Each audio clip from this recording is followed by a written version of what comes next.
Hi, I'm Dr. Megan Kruse, breast medical oncologist and director of breast oncology at Cleveland Clinic. Here today at ASCO 2026 with good colleagues and friends, Dr. Rader and Dr. Vikas. Thanks for joining today. I'll have them introduce themselves, tell you a little bit about their practice. Hi, my name is Dr. Ryan Rader. I'm an assistant professor at the University of Kansas, and my specialty is in breast cancer. I'm Praveen Vikas. I'm associate professor at University of Iowa, and I focus on breast cancer.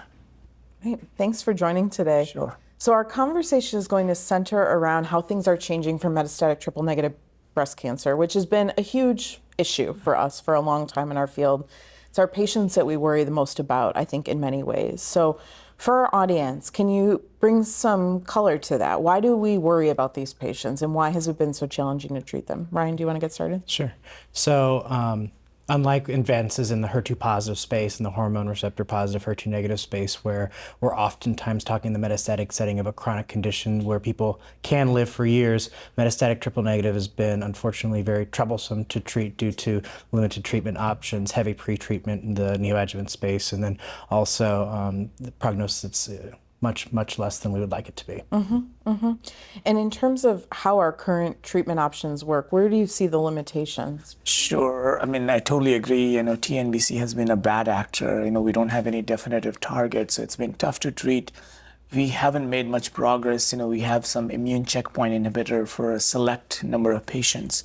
So it's always been challenging because all we have been using is mostly, cytotoxic chemotherapies. And, the duration of responses have been limited. Of course, there are toxicities, and most of the patients don't get much out of, these cytotoxic chemotherapies. So, of course, we are very excited about multiple antibody drug conjugates that have come in this space. And, we had approval for SG, Sacituzumab, Govitecan, and now, we have another antibody drug conjugate, Dato-DXd. So this is a very exciting time for treating triple-negative breast cancer. So as we have more options, we have more challenges. Yeah, we're going to dive deep into those challenges. Yes. Because, of course, where options come more decision-making for us, which can be very stressful. It's a good thing for patients, but a little stressful for us. And, I think when I meet these metastatic triple-negative breast cancer patients, it's always hard because it feels like every turn we're getting disappointed by something, right? You're hoping that they come back estrogen or HER2 positive, they're not. You may be hoping that they come back PD-L1 positive, and they're not. And then you end up in this place where you have triple-negative PD-L1 negative. And I guess we should put in the PD-L1 positive, but maybe immunotherapy ineligible patients there, because that's a real issue, right? We know starting that these patients are going to have poor prognosis, and they often come to us very sick. I think high tumor burdens, as you all are saying, very symptomatic disease, sometimes to the degree that it's hard to treat, period. What do you feel is the case for patients who you may only have one shot to treat them? Does that come up in your clinics where you know that if you sort of don't get it right in the first line, that you might not have a second chance? Is that a realistic phenomenon? And unfortunately, that's true. And unlike the other two subtypes that we've talked about, where sequencing can get a little bit more flexible because it's like, okay, we'll just be using this one next time. Sometimes they're having a lot of visceral hepatic burden, and so we're looking at liver function tests that may make them ineligible or much sicker, and that balance is so critical to getting it right the first time and giving the most aggressive drug because we might not get a second shot. And I think that's real, right? That's not just something, I know we read about it in papers, we hear experts talk about it, but I think we live that experience. No, that's totally agree. From a lot of studies and reports, we know that about 40 to 50% of patients never see second line. And, when you have a bad disease, we definitely want to give them the best drug, in the first line setting, because that's where we're going to make a difference for these patients. So, I totally agree. As we have better drugs, we do want to give them up front and not wait for using them in second or third line settings.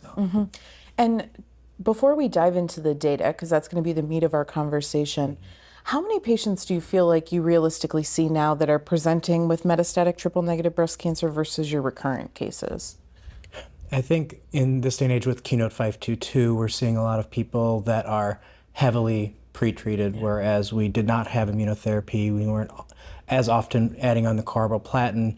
These would be agents that we could consider in the metastatic first-line setting, but if you have all these patients and, those people that have residual cancer burden that don't get that pathologic complete response and have quick recurrences in between finishing adjuvant and going into the metastatic setting, those are the ones that give me the most concern that this could go very quickly in a trajectory where if we don't get disease control, that their prognosis could be very limited. Yeah, yeah.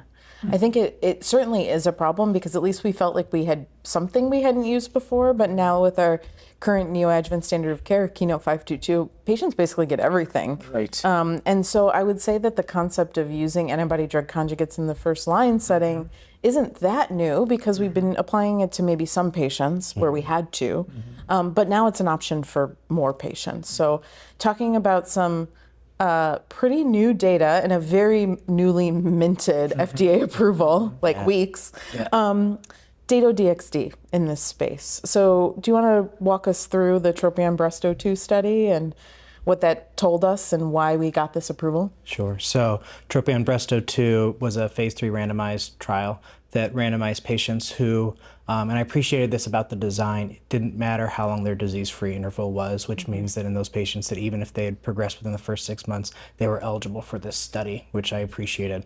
But those patients were randomized, and there was some proportion that had PD-L1 positivity, but that was capped and represents a smaller proportion. But essentially what we see most commonly, and that's in the metastatic triple negative setting in the first line, randomizing them to either receive the Datopotamab Deruxtecan or single agent cytotoxic therapy, physicians of choice.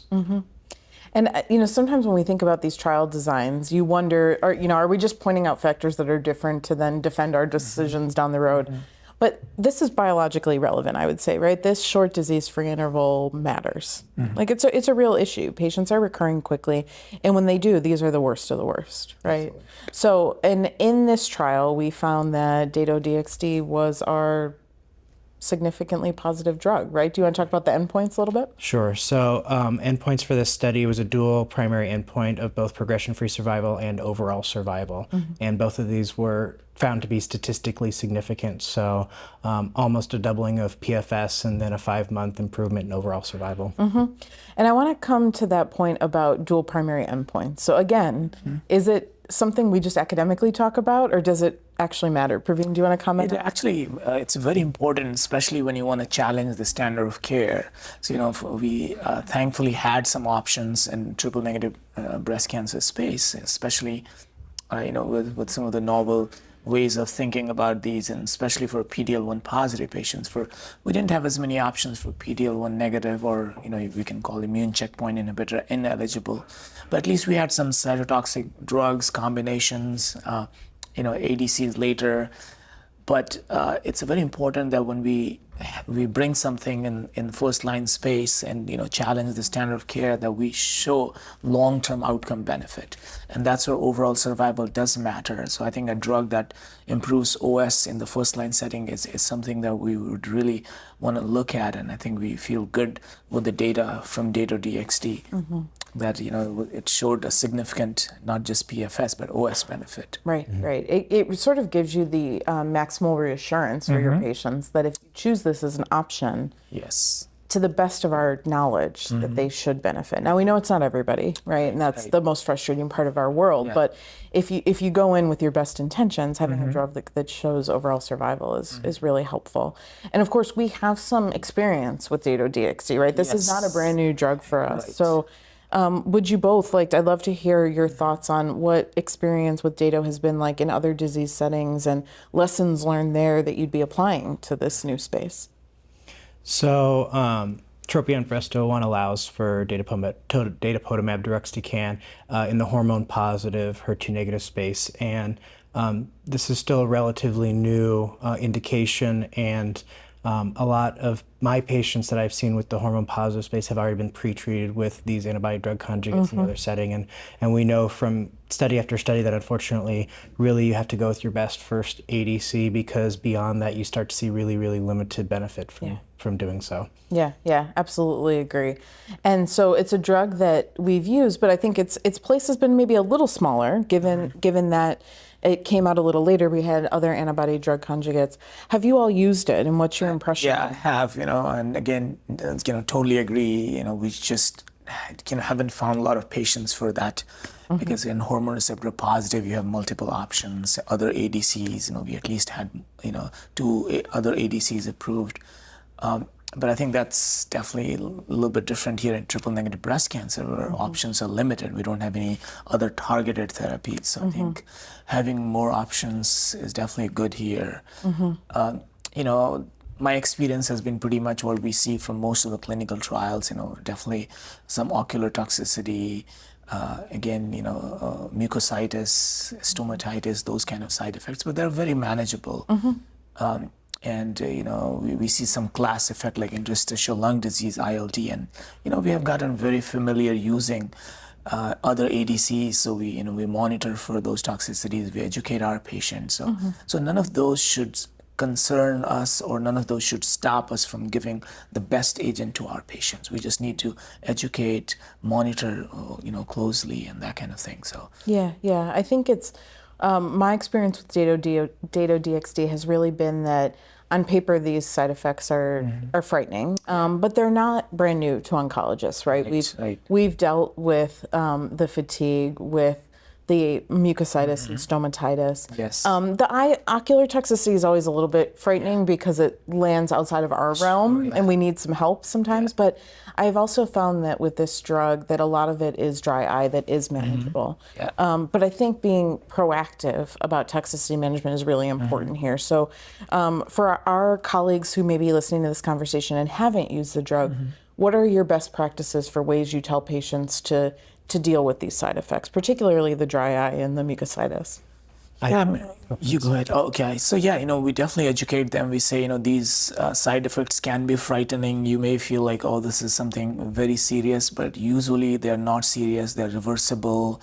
They're manageable. We definitely want to know about it as soon as possible. And we like to have you connect with, our eye clinic. So we always have that set up, especially working at a big academic center. We have a great resource available. But even in the community setting, there are going to be some ophthalmologists or even optometrists who could help. So I think just educating patient, making sure that they're not, afraid of those side effects, that they're usually mild, reversible, manageable. So, that kind of thing.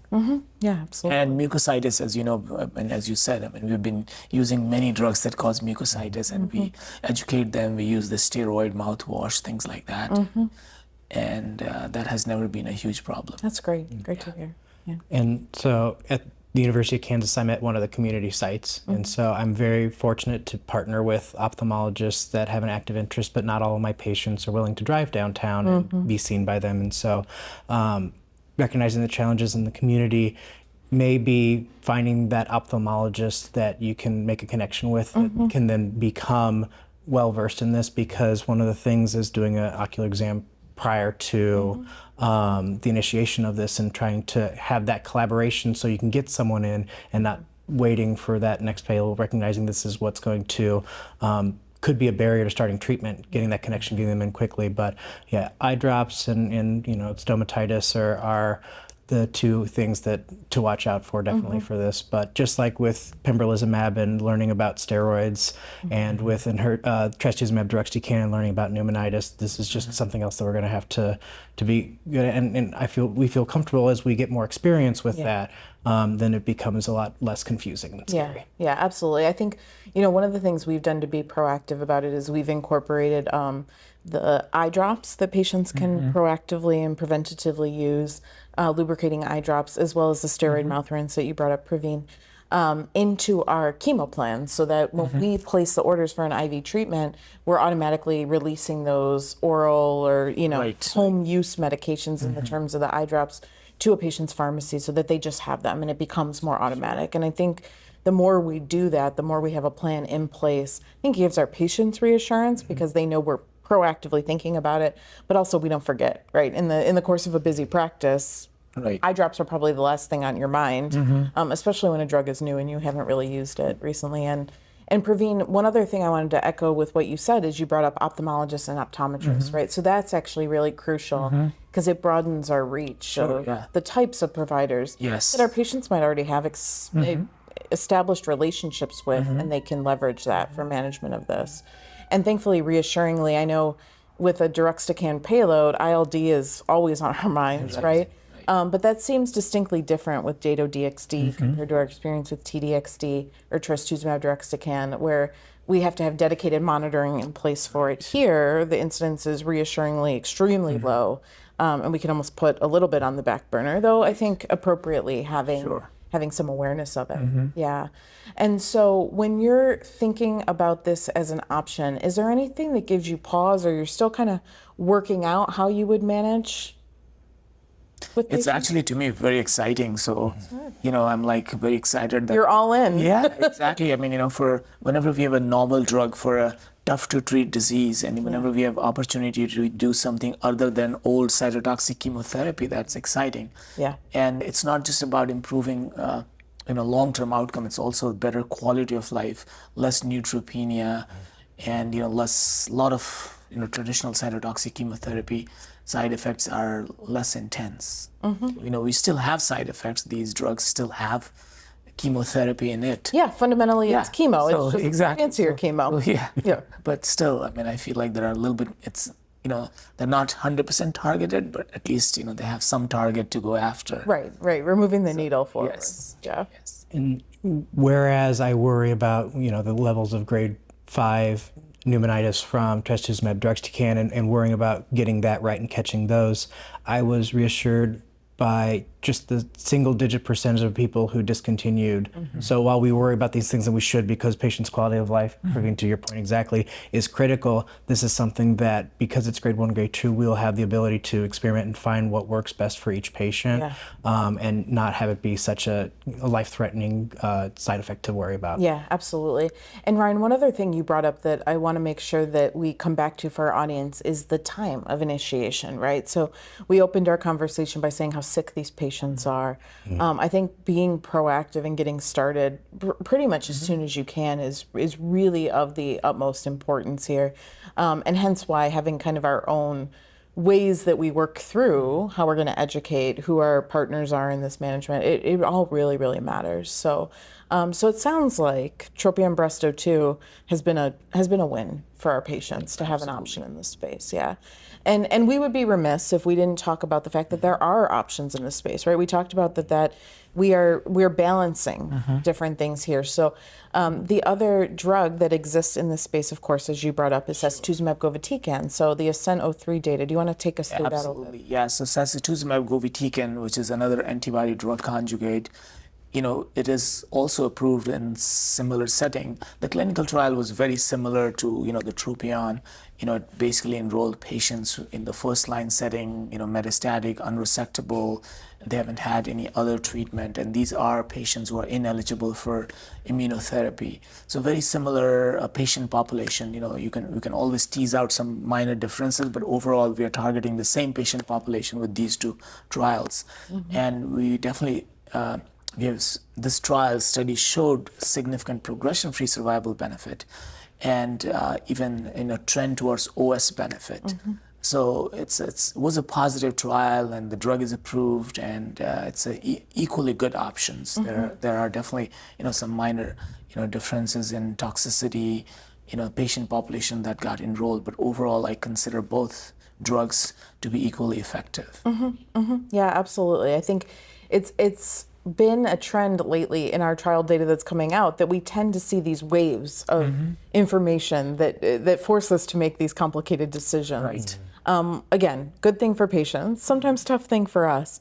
One of the things that strikes me about ASCENT-03 is the statistical planning. Of course, we talked about the dual primary endpoints, and then also the presence of crossover for patients that are on the control arm of the study, and then we're able to receive SG in later line settings. So Ryan, do you want to talk about a little bit about that whole concept of crossover and what it means in trials and what it does for our endpoints? Sure. So taking TROPION-Breast02, there was no FDA indication for triple-negative breast cancer and Datopotamab Deruxtecan, so there was not the option in that study to receive Datopotamab Deruxtecan in the second line. There was no approval for it. Standard of care. Yeah, absolutely. Whereas with the ASCENT with Sacituzumab Govitecan, those who received cytotoxic chemotherapies were eligible, and that was, in the second line setting per ASCENT, standard of care to receive that. So appropriate to do so, but that can have an impact on overall survival if you're receiving the drug in the second line setting. And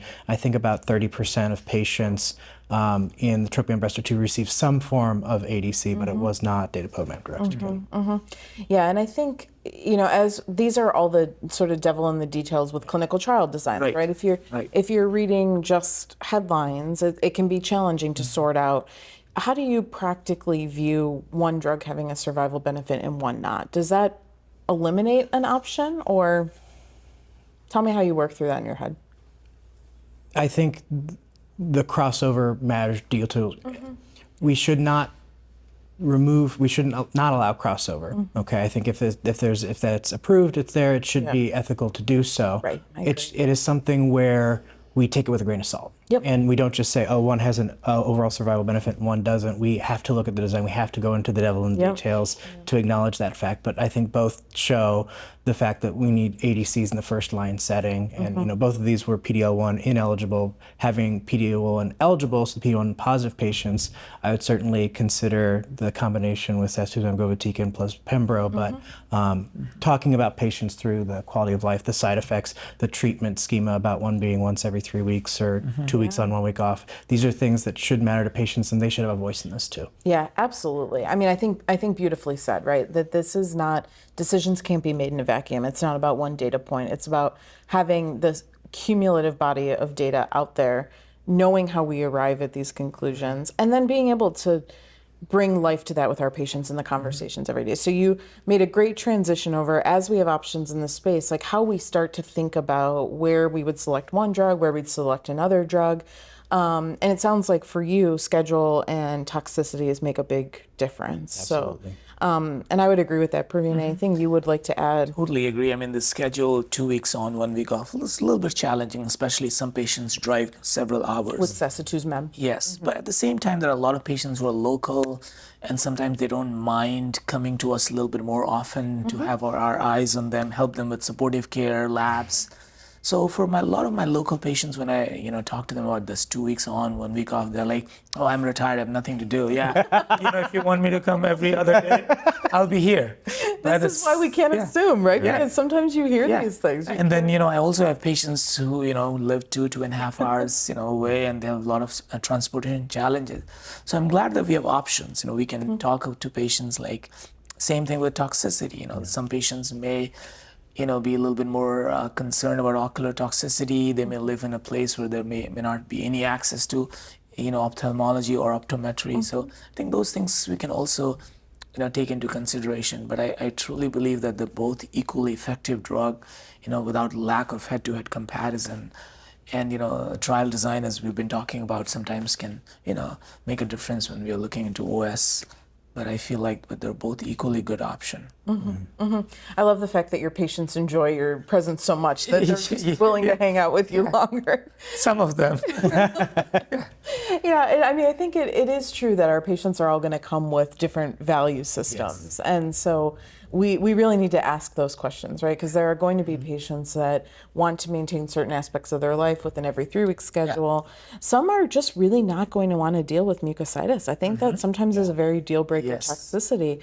And you never, again, know until you ask. So, and we have had these discussions even before, like thinking about single agent cytotoxic chemo. Yeah, so we would offer them, do you want to do gemcitabine 2 weeks on, 1 week off, 3 weeks on, 1 week off, versus carboplatin every 3 weeks. So, and you could see that that could sometimes be a deal breaker for certain patients. They're like, I only want to come every 3 weeks. Yeah. And with Sacituzumab Govitecan, fortunately, now we have primary prophylactic GCSF, I'm glad you brought that up. People who can self-administer, some people who have needle phobia, and so having that being a factor in there might favor one that has less neutropenia. Right, right. And I think it also gets back to your point about the previous treatments matter, right? We may view someone's bone marrow reserve very differently who's come out of Keynote 522 versus someone who has de novo disease. And so it's actually very complex and I think extremely individualized decision making every day in the clinic. As we've processed the data from TROPION-Breast02 and ASCENT-03,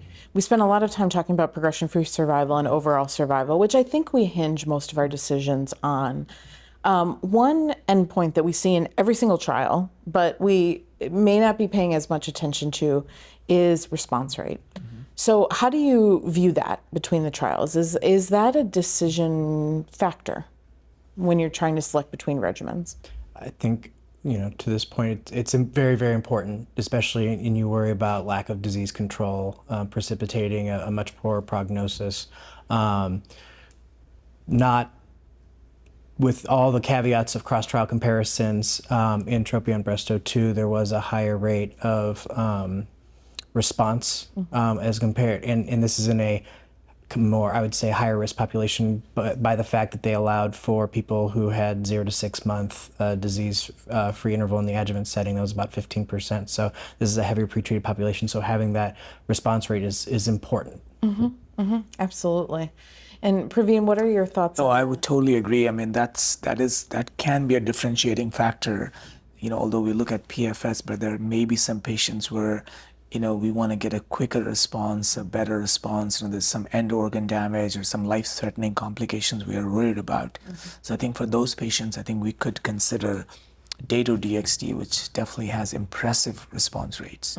So that could be one of the many differentiating factors between these two ADCs. Yeah, that's a great point. I think it's one of those spaces where if we're worried about time to response and your more assured response, it's often where we've reached for doublet chemotherapy.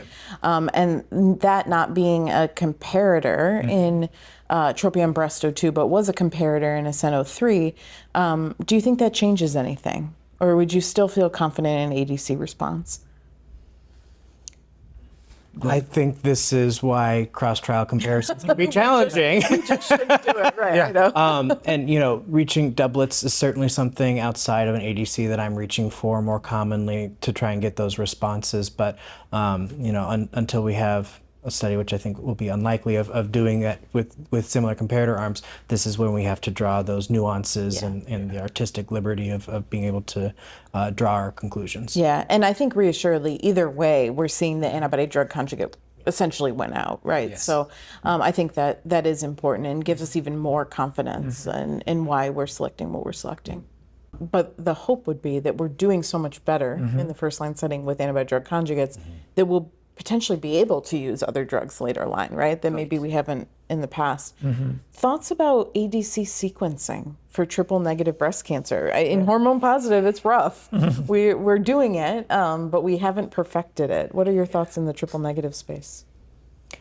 Well, you don't have to have the right answer because none of us do. We need more data, and we've seen and challenging is it to do Sacituzumab Govitecan followed by Trastuzumab Deruxtecan, and I'm oftentimes reaching for the cytotoxic in between because they're very similar topoisomerase 1 inhibitors, so trying to go from one to another gives me pause. So trying the sandwich method, but we as breast medical oncologists always complain about the abundance of riches that we have and the number of treatment options we have. But these are things that time will tell, and unfortunately, we still need more drugs and more studies to be able to help kind of further suss this out. Yeah, it's true. I mean, I think we do have an abundance of riches, but this is the space, this metastatic triple negative space, where it feels like we exhaust that very quickly. Right. Yeah. I mean, we are going to need all the options, all the drugs for some of those fit patients. So, but absolutely, I wouldn't use back-to-back, ADCs. So I would definitely want to try some cytotoxic chemotherapy and later still use the ADC that we haven't used, because most of the cytotoxic drugs in third, fourth lines are not going to give us much outcome, much responses. So it's still going to be worth trying, another ADC, even though the payload is the same, but we're still going to be, trying. But we just don't have much data how to sequence. Yeah, so a call for more research here. Yes. And continuation of our novel options. Yes. And so certainly we have questions around patient selection. We have questions about sequencing. Are there other big open topics in this first line triple negative metastatic space that we should address as being areas where we think we can do better, data points you're waiting on?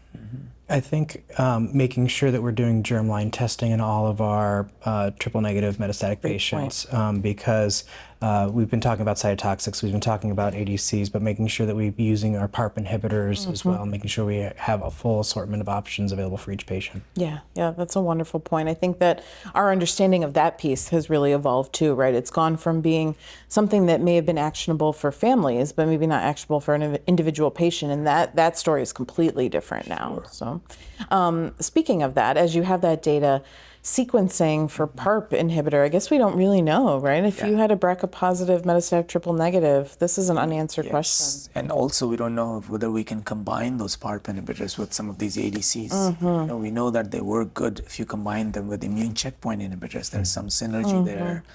But I think we need some data trials where how can we incorporate some of these PARP inhibitors in combination with ADCs. So I think that would be something, you know, we hope somebody's looking at it. And you know, very similarly, you know, if there are some other targets, you know, how can we, you know, use ADCs in combination with some other targeted agents for some of these patients. Yes, absolutely. So we've spent a lot of our conversation talking about first-line metastatic triple negative without PD-L1 positivity or patients ineligible for immune checkpoint inhibitors, which at the end of the day is most of the patients in this space, right? But for the proportion of patients, about 40% or so, that at least would have PD-L1 positive, whether or not they've received immune checkpoint inhibition in the past is sort of a separate conversation. But what do you do for those patients? That data is actually relatively newer also within the last year. Sure. Yeah, I would definitely do the combination. If I have a PD-L1 positive patients, I would definitely do ADC in combination with pembrolizumab. So I would definitely grab on that option because we do have some data and approval. So unless there's a challenge from payer, I would like to give that combination, first line. Yeah, so Sacituzumab, Govitecan with pembrolizumab from the ASCENT-04 study. Yes. And actually, so this whole first-line space kind of rounded out in 2025, 2026 with all of these studies coming to their at least initial data readouts. And maturity will come, right? I think we'll learn a little bit more about how durable these responses are. But in terms of, I think coming back to that point about patients who may be PD-L1 inhibitor ineligible, could we, other than PD-L1 negative and maybe like active autoimmune conditions, are there other patients that you would say shouldn't receive a checkpoint inhibitor where maybe you'd be thinking about single antibody drug conjugate therapy? I think you've hit the two major ones. Those are the big ones. My major ineligibility criteria. Yeah. I wouldn't say age. I've had plenty of patients who are elderly have good responses with immunotherapy, so I don't think age or fitness is one of them.